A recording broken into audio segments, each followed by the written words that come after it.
Assalamualaikum warahmatullahi wabarakatuh.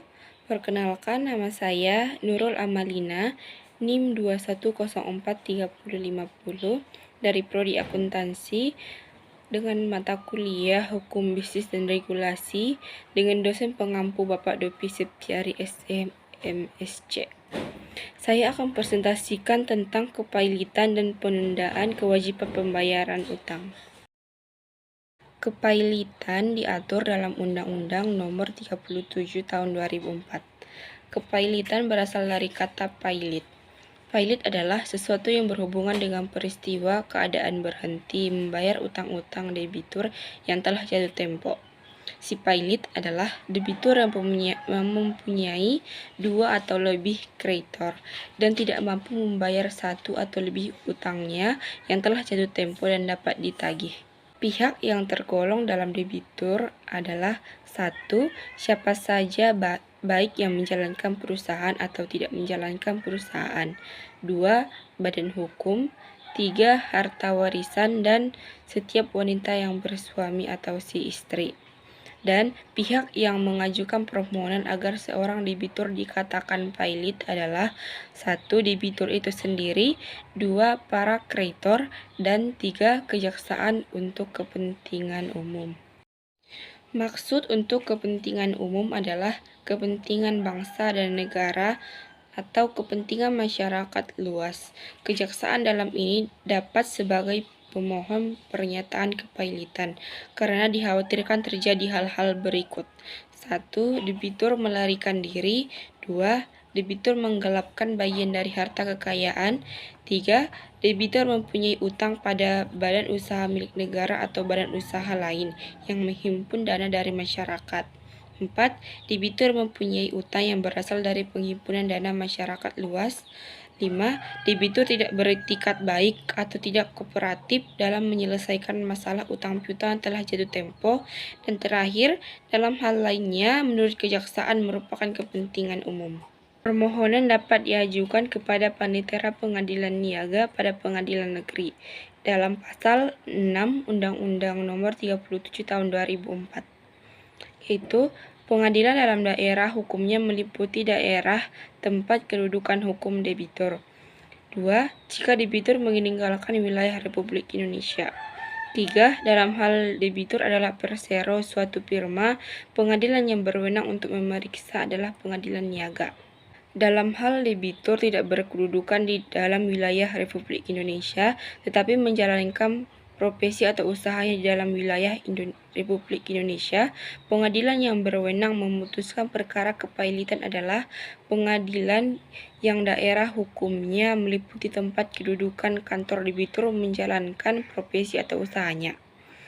Dalam hal debitur tidak berkedudukan di wilayah Republik Indonesia, tetapi menjalankan profesi atau usahanya di wilayah Republik Indonesia, pengadilan yang berwenang memutuskan perkara kepailitan adalah pengadilan yang daerah hukumnya meliputi tempat kedudukan kantor pusat, di mana debitur menjalankan profesi atau usahanya di wilayah Republik Indonesia. Dalam hal debitur adalah suatu badan hukum, pengadilan yang berwenang memutuskan perkara kepailitan adalah pengadilan yang meliputi tempat kedudukan hukumnya sebagaimana tertuang dalam anggaran dasar badan hukum tersebut. Tata cara permohonan kepailitan. Surat permohonan berisi 1. Nama, tempat kedudukan perusahaan. 2. Nama, tempat kedudukan pengurus perusahaan. 3. Nama, tempat kedudukan para kreditor. 4. Jumlah keseluruhan utang. Dan 5. Alasan permohonan. Selanjutnya, dalam Pasal 6 Undang-Undang Nomor 37 Tahun 2004 ditentukan bahwa panitera pengadilan setelah menerima permohonan melakukan pendaftaran dalam registrasinya dengan memberikan nomor pendaftaran dan kepada pemohon diberi tanda bukti. Kemudian dalam 3 hari panitera menyampaikan kepada ketua pengadilan untuk ditetapkan hari persidangannya, dan kemudian para pihak akan dipanggil. Pemeriksaan dilakukan selama paling lambat 25 hari, tetapi bisa ditunda dengan alasan yang cukup. Setelah putusan kepailitan dijatuhkan oleh hakim yang memeriksa, pengadilan dalam jangka waktu 2 hari harus memberitahukan dengan surat dinas tercatat atau melalui kurir tentang putusan itu beserta salinannya, yaitu kepada 1. Debitur yang dinyatakan pailit, 2. Pihak yang mengajukan permohonan pernyataan pailit, 3. Kurator serta hakim pengawas. Dalam jangka waktu 5 hari, kurator mengumumkan dalam Berita Negara Republik Indonesia dan di dalam 2 surat kabar harian. Dalam pengumuman harus dikemukakan 1. Ikhtisar putusan kepailitan, 2. Identitas, pekerjaan dan alamat debitur, 3. Identitas, pekerjaan dan alamat anggota sementara kreditor, 4. Tempat dan waktu penyelenggaraan rapat pertama kreditor, dan terakhir 5. Identitas hakim pengawas. Samping itu, panitera pengadilan wajib menyelenggarakan suatu daftar umum untuk mencatat setiap perkara kepailitan yang secara berurutan harus memuat 1. Ikhtisar putusan atau pembatalan pailit, 2. Isi singkat perdamaian dan pengesahannya, 3. Pembatalan perdamaian, 4. Jumlah pembagian dalam pemberesan, 4. Pencabutan kepailitan, dan terakhir rehabilitasi dengan menyebut tanggalnya masing-masing. Setelah penetapan kepailitan, yang akan ditetapkan dalam putusan hakim adalah 1. Kurator tetap. Pengadilan setiap waktu dapat mengabulkan usul penggantian kurator setelah memanggil dan mendengar kurator dan mengangkat kurator lain atau tambahan atas permohonan kurator itu sendiri, permohonan kurator lain, usul hakim pengawas, dan permintaan debitur pailit. Tugas dari kurator itu sendiri adalah 1. Mengumumkan keputusan hakim tentang kepailitan itu di dalam Berita Negara dan surat-surat kabar yang disetujui oleh hakim komisaris.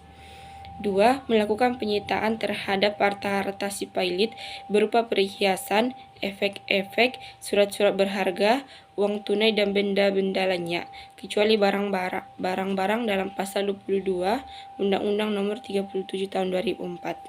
3. Menyusun inventarisasi harta pailit dan daftar utang piutang si pailit. 4. Membuka semua surat si pailit yang berkenaan dengan harta si pailit. 5. Memberikan uang nafkah pada si pailit setelah mendapat izin dari hakim komisaris. 6. Menjual benda-benda si pailit apabila dipandang bahwa benda-benda itu tidak tahan lama dan hasil penjualannya dimasukkan dalam kekayaan pailit. 7. Membuat suara akor setelah terlebih dahulu mendapat persetujuan dari hakim komisaris dan nasihat dari para kreditor. Dan terakhir, berhak untuk meneruskan perusahaan si pailit atas izin dari hakim komisaris. Akan tetapi, apabila ada panitia para kreditor, panitia ini tidak dapat memberikan usul atau persetujuan untuk meneruskan perusahaan si pailit tanpa perlu mendapat izin dari hakim komisaris. 2. Hakim pengawas. Tugas dari hakim pengawas adalah 1. Memimpin rapat verifikasi, 2. Mengawasi pelaksanaan tugas kurator, memberikan nasihat dan peringatan kepada kurator, 3. Menyetujui atau menolak daftar tagihan-tagihan yang diajukan oleh kreditor, 4. Meneruskan tagihan-tagihan yang tidak dapat diselesaikan dalam rapat verifikasi kepada hakim pengadilan niaga yang telah memutuskan perkara tersebut, 5. Mendengar saksi-saksi dan para ahli atas segala hal yang berkaitan dengan kepailitan. 6. Memberikan izin atau menolak permohonan si pailit untuk bepergian, meninggalkan tempat kediamannya. Dan terakhir, 7. Menentukan hari perundingan pertama atau rapat verifikasi dengan para kreditor. Selanjutnya, upaya hukum terhadap putusan kepailitan. Prosedur kasasi yang dapat dilakukan dalam upaya hukum terhadap putusan kepailitan adalah 1. Pemohon mengajukan permohonan kasasi dalam jangka waktu 8 hari terhitung sejak tanggal putusan yang dimohonkan kasasi ditetapkan dengan mendaftarkannya ke panitera pengadilan yang telah menetapkan putusan pailit itu, dan kepada pemohon diberikan tanda terima permohonan kasasi oleh panitera. dan pemohon kasasi wajib menyampaikan memori kasasinya kepada panitera pada saat permohonan kasasinya didaftarkan. 2. Dalam waktu 2 hari, panitera wajib mengirimkan permohonan kasasi beserta memori kasasi itu kepada termohon kasasi. 3. Termohon kasasi dalam waktu paling lambat 7 hari wajib menyampaikan kontra memori kasasinya kepada panitera. 4. Dalam waktu paling lambat 14 hari, panitera wajib menyampaikan kasasi itu diterima dan mempelajari permohonan tersebut, kemudian menetapkan hari sidang. 6. Sidang permohonan kasasi dilakukan paling lambat 20 hari sejak permohonan kasasi didaftarkan. 7. Putusan permohonan kasasi itu harus sudah ditetapkan paling lambat 30 hari sejak permohonan kasasi didaftarkan, dan keputusan itu diucapkan dalam sidang yang terbuka untuk umum. Terakhir, 8. Dalam waktu 2 hari putusan Mahkamah Agung yang dimuat secara lengkap, pertimbangan hukum yang mendasari putusan wajib disampaikan kepada panitera pengadilan niaga, pemohon, termohon, kurator, dan hakim pengawas. Akibat hukum putusan kepailitan. Dengan dijatuhkannya putusan kepailitan, si pailit kehilangan hak untuk melakukan dan penguasaan atas harta bendanya. Pengurusan dan penguasaan harta benda tersebut beralih ke tangan kurator. Namun demikian, tidak semua harta bendanya akan beralih penguasaannya dan pengurusannya kepada kurator, dikecualikan dari hal ini. 1. Benda, termasuk hewan yang dibutuhkan sehubungan dengan pekerjaan, perlengkapan alat-alat medis yang digunakan untuk kesehatan, tempat tidur dan perlengkapannya yang dipergunakan oleh debitur dan keluarganya, dan bahan makanan untuk 30 hari debitur dan keluarganya. 2. Segala sesuatu yang diperoleh debitur dari pekerjaannya sendiri sebagai penggajian suatu jabatan atau jasa, upah, uang tunggu, dan uang tunjangan sejauh yang ditentukan oleh hakim pengawas, dan uang diberikan kepada debitur untuk memenuhi kewajiban memberi nafkah. Berakhirnya kepailitan. 1. Karena perdamaian. Debitur pailit berhak menawarkan suatu perdamaian kepada semua kreditor. Rencana perdamaian tersebut wajib dibicarakan dan diambil keputusan segera setelah selesainya pencocokan piutang. Keputusan rencana perdamaian diterima apabila disetujui dalam rapat kreditor oleh lebih dari 1/2 jumlah kreditor konkuren yang hadir. Apabila lebih dari 1/2 jumlah kreditor yang hadir yang punya hak suara menyetujui, dalam jangka waktu 8 hari harus diselenggarakan pemungutan suara kedua, di mana kreditor tidak terikat pada suara yang dikeluarkan pada pemungutan suara pertama. Dalam setiap rapat kreditor, wajib dibuatkan berita acara yang ditandatangani oleh hakim pengawas dan panitera pengganti. Berita acara rapat tersebut harus memuat 1. Isi perdamaian, 2. Nama kreditor yang hadir dan berhak mengeluarkan suara dan menghadap, 3. Suara yang dikeluarkan, 4. Hasil pemungutan suara, dan 5. Segala sesuatu yang terjadi dalam rapat. Isi perdamaian yang termuat dalam berita acara perdamaian harus dimohonkan pengesahannya kepada pengadilan. Pengadilan harus mengeluarkan penetapan pengesahan tersebut dalam 7 hari sejak mulai sidang pengesahan. 2. Karena insolvensi. Insolvensi merupakan fase terakhir kepailitan. Insolvensi adalah suatu kejadian di mana harta kekayaan pailit harus dijual lelang di muka umum, yang hasil penjualannya akan dibagikan kepada kreditor sesuai dengan jumlah piutangnya yang disahkan dalam akor. Kemudian kurator mulai mengambil tindakan yang menyangkut pemberesan harta pailit, yaitu 1. Melakukan pelelangan atas seluruh harta pailit dan melakukan penagihan terhadap piutang-piutang si pailit yang mungkin ada di tangan pihak ketiga, di mana penjualan terhadap harta pailit itu dapat dilakukan di bawah tangan sepanjang mendapat persetujuan dari hakim komisaris. 2. Melanjutkan pengelolaan perusahaan si pilot apabila dipandang menguntungkan.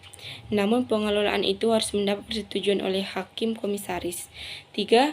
Membuat daftar pembagian yang berisi jumlah uang yang diterima dan dikeluarkan selama kepilotan, nama-nama kreditor, dan jumlah tagihan yang disahkan, pembayaran yang akan dilakukan terhadap tagihan tersebut. Dan 4. Melakukan pembagian atas seluruh harta pilot yang telah dilelang atau diuangkan. Dengan demikian, apabila insolvensi sudah selesai dan kreditor sudah menerima piutangnya, debitur kemudian akan kembali dalam keadaan semula dan tidak lagi diawasi oleh kurator. Penundaan kewajiban pembayaran utang. Permohonan diajukan oleh kreditor dan debitor kepada pengadilan dan penasihat hukumnya, disertai dengan daftar yang memuat sifat, jumlah piutang dan utang debitur dan bukti-bukti lainnya. Prosedur permohonan penundaan kewajiban pembayaran utang. 1. Setelah pengadilan menerima permohonan, dalam jangka waktu 3 hari, pengadilan harus mengabulkan sementara dengan izin penundaan pembayaran. 2. Pengurus wajib mengumumkan putusan dalam Berita Negara Republik Indonesia dan paling sedikit dalam 2 surat kabar yang ditunjuk oleh hakim pengawas, dan pengumuman tersebut harus memuat undang-undang untuk hadir dalam persidangan. 3. Hakim pengawas paling lambat 45 hari melalui panitera harus memanggil kreditor, debitor, dan pengurus untuk melakukan sidang. 4. Dalam sidang diadakan pemungutan suara untuk memutuskan apakah permohonan penundaan kewajiban pembayaran utang itu diterima atau ditolak. 5. Setelah pengadilan mengabulkan penundaan kewajiban pembayaran utang, panitera wajib mengadakan daftar umum dengan mencantumkan untuk setiap penundaan kewajiban pembayaran utang. Di antaranya yaitu: A. Tanggal putusan penundaan kewajiban pembayaran utang sementara dan tetap berikut perpanjangannya. B. Kutipan putusan pengadilan yang menetapkan penundaan kewajiban pembayaran utang sementara maupun tetap dengan perpanjangannya. C. Nama hakim pengawas dan pengurus yang diangkat. D. Ringkasan isi perdamaian dan pengesahan perdamaian tersebut oleh pengadilan. E. Pengakhiran perdamaian. 6. Dalam putusan hakim yang mengabulkan permohonan tersebut, ditetapkan pula lama waktu penundaan kewajiban pembayaran utang paling lama, yaitu 270 hari. Dengan dicabutnya penundaan kewajiban pembayaran utang, hakim dapat menetapkan si debitur dalam keadaan pilot sehingga ketentuan kepailitan berlaku bagi si debitur. Mungkin cukup sekian yang dapat saya sampaikan. Kurang dan janggalnya saya mohon maaf, kepada Allah saya mohon ampun. Semoga bermanfaat untuk kita semua. Wabillahi taufiq wal hidayah. Wassalamualaikum warahmatullahi wabarakatuh.